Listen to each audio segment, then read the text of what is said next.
네, 지금 중동발 지정 확정 리스크로 인해서 국제 유가가 상승하고 있고 관련 종목들이 또 계속해서 움직이고 있는 상황인데 해당 섹터의 또 베스트 애널리스트 모시는 시간 오늘 마련을 했습니다.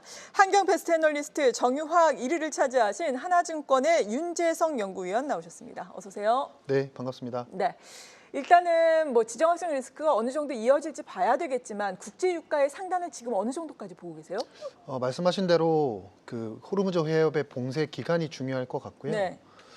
단기에 그친다라고 하면 당연히 유가는 제자리로 돌아오겠지만 트럼프가 전쟁이 한 4, 5주 정도는 걸린다고 이야기를 한 걸로 봐서는 추가적인 업사이드는 조금 더 열려 있을 수 있다라고 생각은 하고 있습니다. 네, 추가적인 업사이드가 열려 있다라고 한다면 그래도 대략적으로는 어느 정도? 과거에 러우 전쟁 당시에 유가가 120불까지 갔었던 예. 경험이 있는데 러시아의 원유 생산량 비중이 글로벌에서 12%를 차지를 합니다.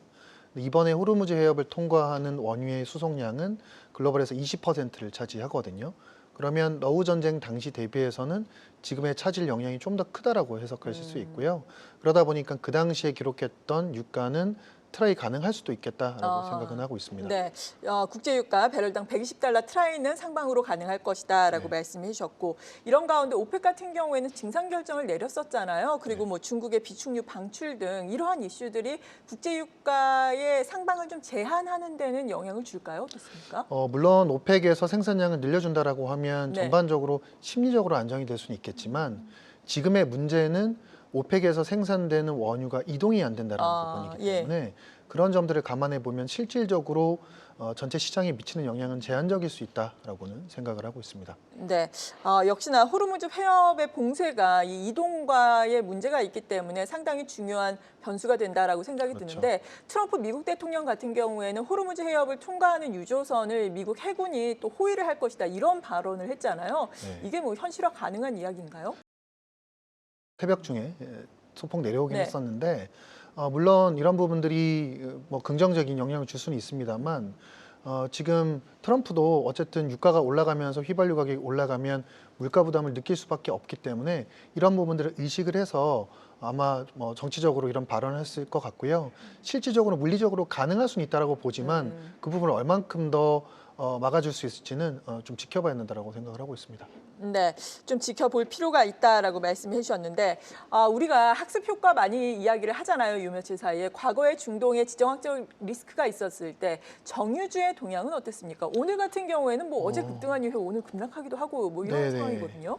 보통은 유가가 올라가면 석유 제품 가격도 같이 올라가기 때문에 레깅 효과라는 게 발생을 하고요.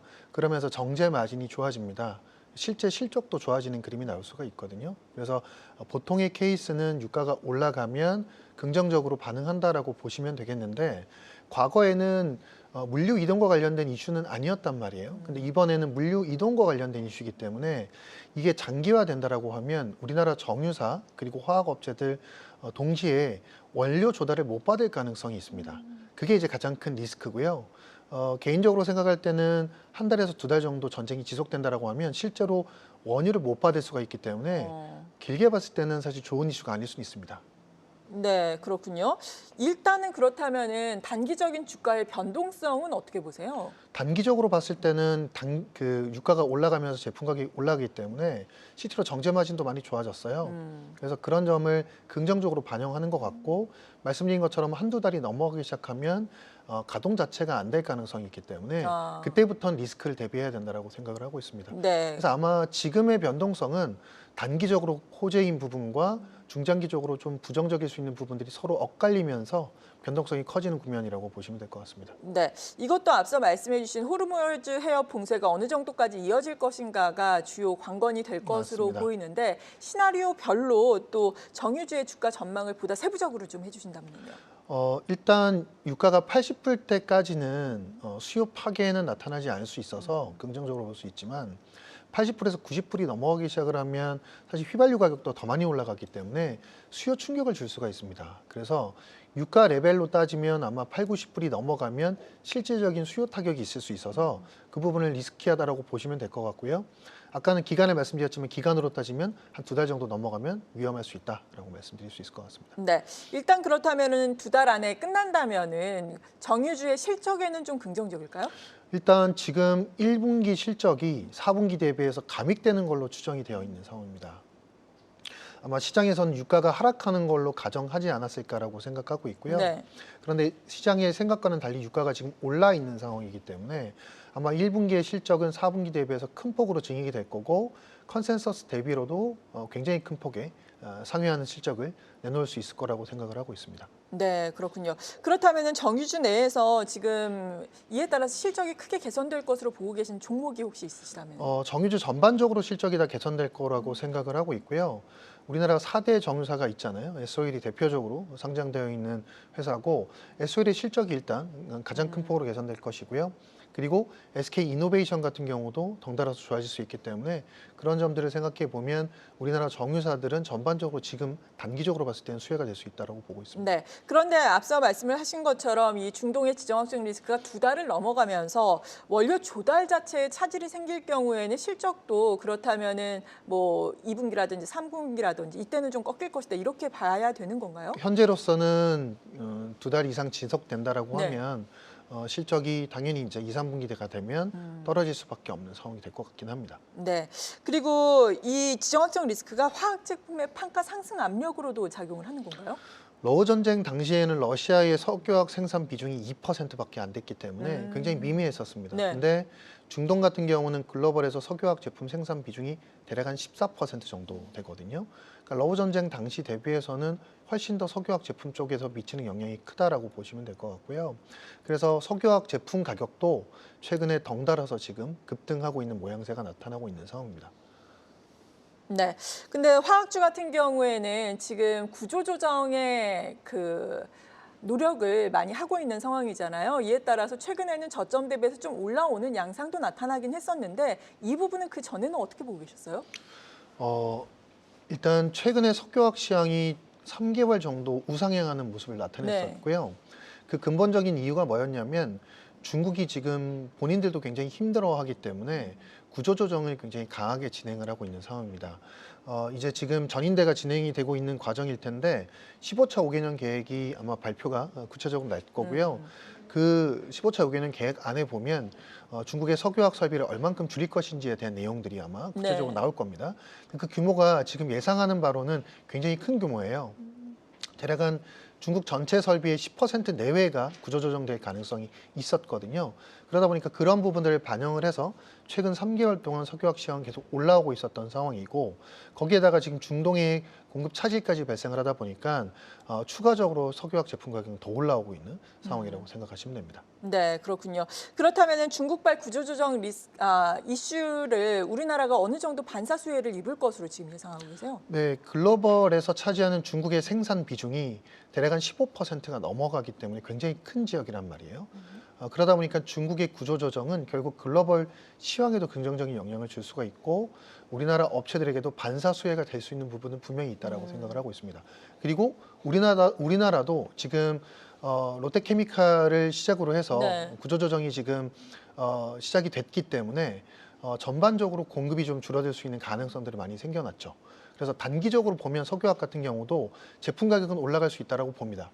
근데 너무 이 기간이 길어지게 되면 원가 측면에서 조달 이슈가 있을 수 있기 때문에 너무 길어지지 않는다라고 가정을 하게 되면 단기적으로는 저희가 긍정적으로 볼 수 있는 부분도 없지 않다라고 생각을 하고 있습니다. 네, 그렇군요. 중국 같은 경우에는 지금 양회를 통해서 석유화학 관련해서 구조조정 이야기가 어떻게 나올 것인지 봐야 한다라고 말씀해 주셨는데 그래도 또 일각에서는 뭐 대규모 증설 투자가 최근에 있지 않았냐 뭐 이렇게 또 의문의 시각을 보내는 의견도 있더라고요. 어떻게 봐야 될까요? 그건 제품별로 조금 다르다라고 생각하시면 될 것 같고요. 에틸렌 같은 경우는 근본적으로 증설 자체가 27년과 28년도에 증설이 예정이 많이 되어 있습니다.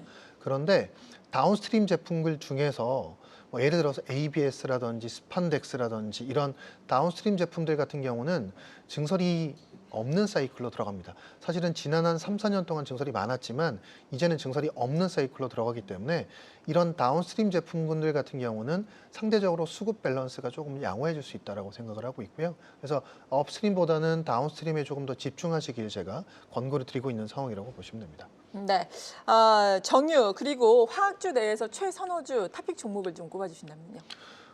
전쟁 이전에 이제 상황을 말씀을 드리면 일단 전쟁 이전에도 SOL을 계속 긍정적으로 말씀을 드렸었습니다. 네. 왜냐하면 글로벌 석유 제품 공급 상황이 워낙 빠듯했던 상황이었기 때문에 근본적으로 SOL은 긍정적으로 보고 있었던 상황이었고요. 그리고 석유화학 같은 경우도 중국이 구조조정 덕분에 조금씩 좋아질 수 있는 상황들이 발생할 가능성이 있었습니다. 그래서 조금씩 나아진다라고 생각을 하고 있었습니다. 그래서 일단은 기본적인 가정은 정유나 석유화학 둘 다 긍정적으로 말씀드리고요. 네. 만약에 이 지금 호르무즈 해협의 봉쇄가 2달 이상 이어지지 않는다라고 하면 그러면 긍정적으로 계속 좀 보셔도 될 것 같고요. 2달 이상 지연된다라고 하면 그때부터는 사실 좀 보수적으로 보는 게 맞죠. 그래서 네. 기본 베이스 시나리오는 긍정적으로 둘 다 섹터를 긍정적으로 보고 있다라고 말씀드릴 수 있을 것 같습니다. 석유화학 내에서는 어떤 종목이 가장 유망하다고 보세요? 석유화학 내에서는 글로벌 증설 사이클이 이제 끝나가는 제품들을 가지고 있는 업체가 유리할 거라고 생각을 하고 있고요. 네. 그런 업체가 이제 금호석유라든지 혹은 하나솔루션이라든지 이런 업체들은 증설이 없는 사이클로 들어가기 때문에 긍정적으로 볼 수 있는 업체라고 생각하고 있습니다. 네. 그리고 우리나라 같은 경우에는 중동산 원유라든지 LNG에 대해서 의존도가 상당히 크다라고 많이 또 이야기가 나오더라고요.